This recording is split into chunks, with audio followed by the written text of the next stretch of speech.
Hello again, Dan Alasso here, Making History, and this is going to be another installment in my historiography, which in my case is the books that I read while becoming a historian. And this book that I want to talk about today is also a little bit related to my work that I'm doing right now on kind of bringing forward ideas about American Revolutionary Era radicalism and its connection with secularism. And so this one is kind of adjacent to that. It doesn't specifically mention the secularists as secularists, but it does talk about a lot of people who were secularists or deists in the American Revolutionary Era. And the book is Colin Bonwick's English Radicals and the American Revolution, which was published in 1977. Bonwick, who lived from 1936 to 2013, was a British historian who specialized in the American Revolution. This book was so popular and influential, actually, that it was reissued as a UNC Press Enduring Edition. So I'm going to give you my takeaways and the things that jumped out at me about this book, and you can listen to that in this video. Contributing subscribers, as I mentioned yesterday in my new channel plan, can also read and annotate the essay, and that will allow them also to follow all of the links to the Revolutionary Era books that I mentioned, because I linked to all of them, to editions that you can read online at places like the Internet Archive, or in some cases, university websites. There's even a link to a really valuable page published by Princeton University that has full text of not only The Rights of Man, but several books by Burke and Wollstonecraft, and a bunch of answers to Thomas Paine, including one by John Adams that I don't think I've read yet. So I'll be returning to that myself to read some of these titles that had not been on my radar. In the meantime, here are my thoughts on the Bonwick book. So in English Radicals and the American Revolution, Colin Bonwick traced the influence of the American Revolution on two groups of British radicals, whom he calls Commonwealth men and the New Radicals. The Commonwealth, or real Whig tradition, was based, he said, on the doctrine of the ancient Constitution, while the New Radicals based their movement on what Bonwick called pure and self-justifying natural rights, derived from Thomas Paine's Rights of Man, especially Part 2. Bonwick also identified two additional strains of British radicalism: Bentham's utilitarianism, as described in his 1776 fragment on government, and Wilkes's movement in the 1760s and 1770s, which, Bonwick says, provided a bridge between the Commonwealth tradition and the artisan radicals of the 1790s. Bonwick narrated a detailed chronology that highlights connections between Americans and British radicals. Bonwick mentioned Christopher Wyville early in the story, but he kind of kept him in the background. More prominent was Major John Cartwright, whose first reform tract, Take Your Choice, published in 1776, advocated universal manhood suffrage, and Bonwick says, anticipated the Chartists by more than 50 years. Granville Sharp and Thomas Brand Hollis were acquaintances of John Adams and corresponded with him and with other Americans after Adams returned to America. Catherine Macaulay was one of the few early radicals who did not soften her position as time went on, and she came to America. Before the fighting broke out, Benjamin Franklin and Arthur Lee had made significant contributions already to British radical thought, Bonwick said. Lee wrote newspaper articles he signed as Junius Americanus, which he compiled into the Political Detection on the treachery and tyranny of administration both at home and abroad. In 1774, he published An Appeal to the Justice and Interests of the People of Great Britain, and he called himself an old member of Parliament. And he followed that a year later with a second appeal and also a speech intended to have been given in the House of Commons. I couldn't actually find copies of either of those last two online, unfortunately.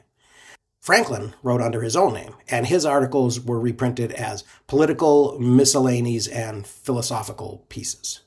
by his friend Benjamin Vaughan. The Declaration of Independence, in Bonwick's words, arrived in England in August 1776 and immediately was reprinted in almost every newspaper, also as a broadsheet, and in various documentary collections. Friendships and personal connections were at least as important in influencing British radicals as publications were. When Franklin arrived in Paris in 1775, he asked Joseph Priestley to relay to their friend Richard Price his observation that Britain, at the expense of 3 millions, has killed 150 Yankees this campaign, which is 20,000 pounds a head. During the same time, 60,000 children have been born in America. After the war ended, the Americans' prestige with radicals only increased, said Bonwick. He said, whereas Franklin had been admitted to the radical circle, including the Lunar Society and the Royal, initially as a scientist, Adams was welcomed as an American.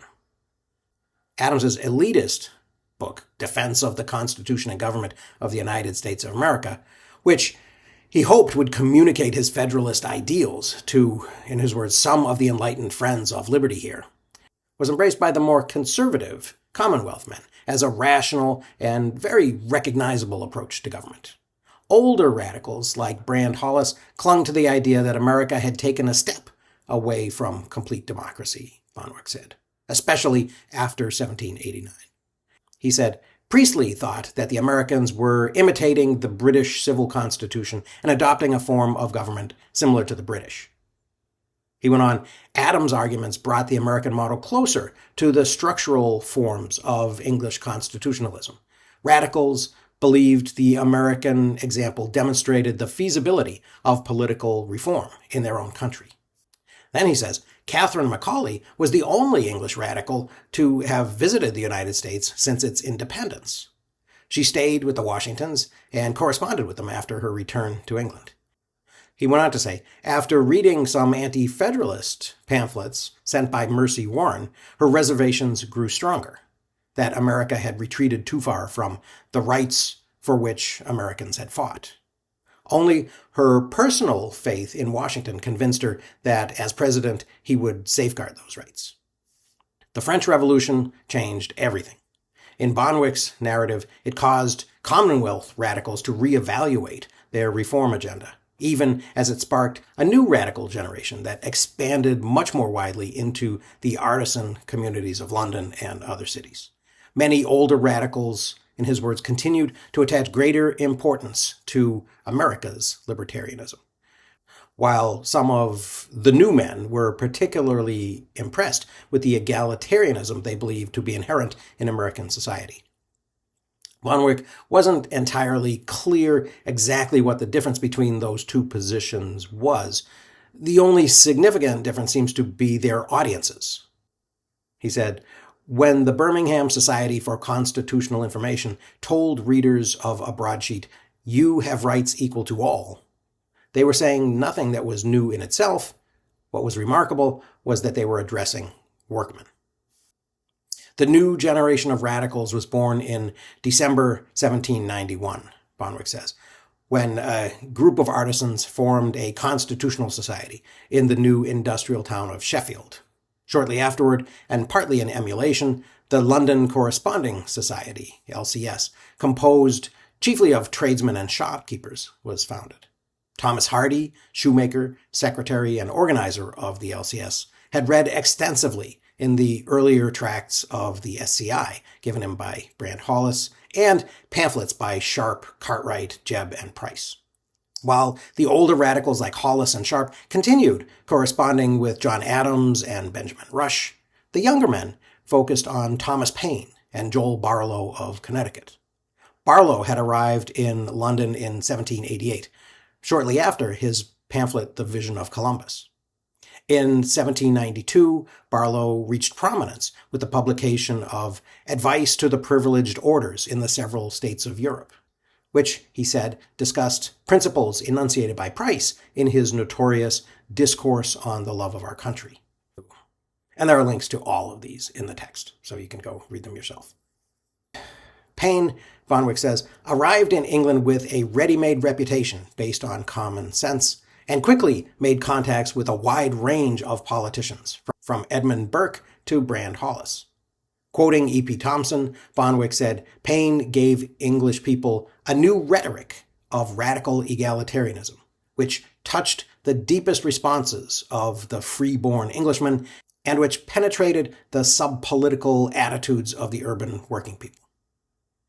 The second part of Rights of Man was an even greater success than its predecessor, he said. It circulated with extreme rapidity among the radical groups in Manchester, Sheffield, Norwich, and elsewhere, and was warmly welcomed as a work of the highest importance. A proclamation against seditious writings was intended to suppress the pamphlet, but had the opposite effect. And when Paine learned that a prosecution was imminent, he arranged for the publication of a cheap edition and moved to France.